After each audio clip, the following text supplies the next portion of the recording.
your boy G Cornerman Boxing. I have the lovely pleasure today, Ms. Nisa Rodriguez here. Big event coming up. Thank you for your time. How you feeling today?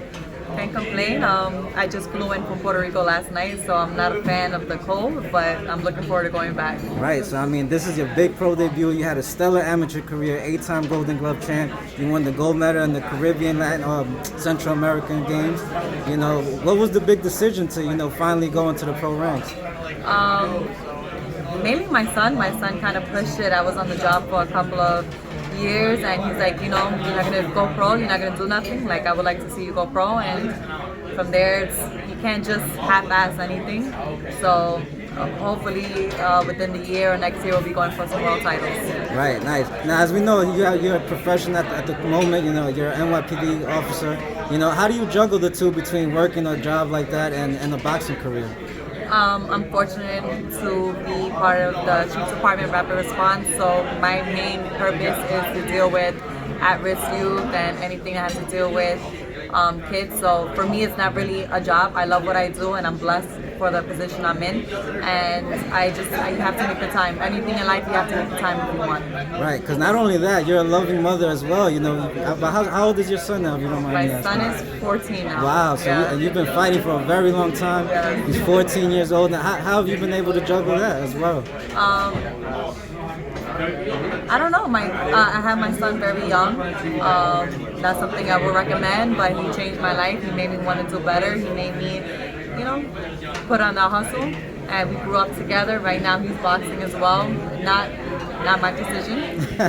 But we run together, we train together, so he pushes me to do more. Wow. Especially since he's so young. Now I got to keep up with him. But it's definitely motivation. That's amazing. I mean, I forgot to mention, you also represent Puerto Rico national team as well. So, you carry that, you bringing that with you as well. So how excited are you for this? I'm really excited. I'm leaving in February. Well, the end of this month, I'll be in Italy. I'm getting ready for the Olympic trials representing Puerto Rico. Oh, wow. So it kind of feels like I have 3 careers right now, but it's going to be worth it. And I want to shed more light and bring in attention to NYC cops and kids and helping other kids that were troubled like me growing up. I'm originally from the Bronx. Oh, wow.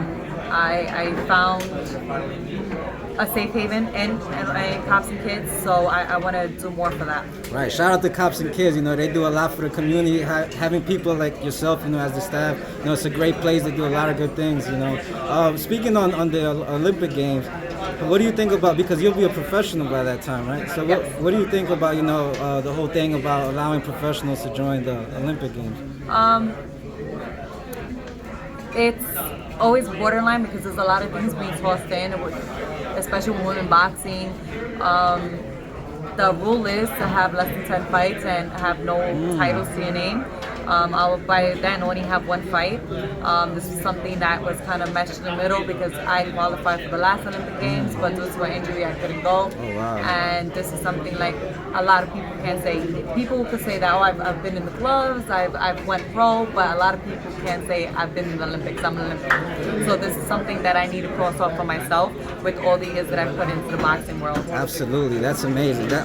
So what are some of your goals, as far as your career, whether professional or amateur? Obviously, one of my goals would be going for a title shot.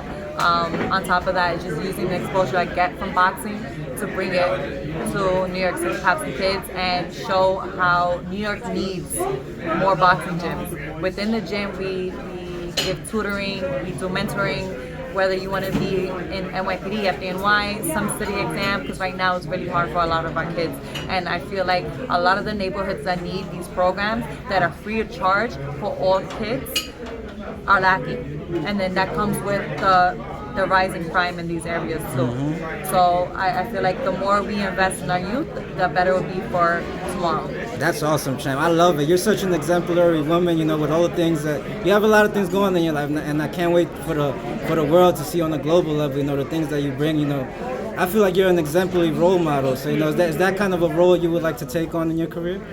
Yeah, if I can use both the department and boxing to shed light on that. I'm a mom of 3 now. Oh, wow. So I have my son and 2 girls, and I've dedicated my life to opened doors for kids like me. It wasn't easy growing up in the Bronx. It was a lot of gang-infested areas. I dropped out of school, and because of Pat Russo, he helped me get back into it. He showed me that, you know, I have to get a career, not a job, and I have to do something I love. So I went back to school, I have my GED, I went to college, I joined the NYPD, and with that, you know, with the blessings of the police commissioner and chief of staff, they encouraged me, do what you have to do, you know, make us look good. Wow. So that's what I'm trying to do. I'm trying to make my community proud. I'm trying to make my kids proud, and everybody in New York City Cops and Kids. That's amazing. Let me tell you, as a New Yorker, I'm proud to have you representing us. You know, it's awesome. Shout out to Pat Russo as well. He's a great guy for those that know him. You know, he does a lot, you know, within these programs. But yeah, Chan, what advice would you have for, you know, younger kids that you're trying to reach to, as far as how to stay in it, how to stay determined, even dealing with things that like your neighborhood, society, you know, that could get you in trouble? How do you stay grounded to achieve these successful things? The biggest thing I can say is never be discouraged. You're gonna hear 100 no's before you have one yes. It only takes one person to make you feel like you'll be the change, and sometimes you're that change. So don't wait for nobody, and do what you have to do, and don't be discouraged by what anyone says negatively, because small-minded people don't understand big-minded dreams. Absolutely. And for the younger girls, is there any specific message for the females? You know, females boxing is rising. There's a lot of women competing now. You know, and you'll be somebody they look up to. So, what message do you have for them? Again, don't be discouraged. I remember growing up in the Bronx. I was 12, 13 years old, the only girl in the gym, Wow. and I used to get beat up. But that made me the person I am now. I'm resilient. I'm ready to show the world what women can do, and I'm human proof. I NYPD officer, boxer, mom, youth activist, and why would we limit ourselves? Absolutely. There's no limitation for us. Absolutely. You did it the hard way and the right way, most importantly. Yes. What part of the Bronx are you from? Mount Haven. Okay, shout out to Mount Haven as well. You know, she got people over there, family and everything. Always. So. All right, champ. Any final message for your supporters, or your team? You know, your what do you say? Your co-workers. You know. Nothing, just be the change you want to see, and I hope everybody comes out and enjoys themselves. I'm going to put on a show.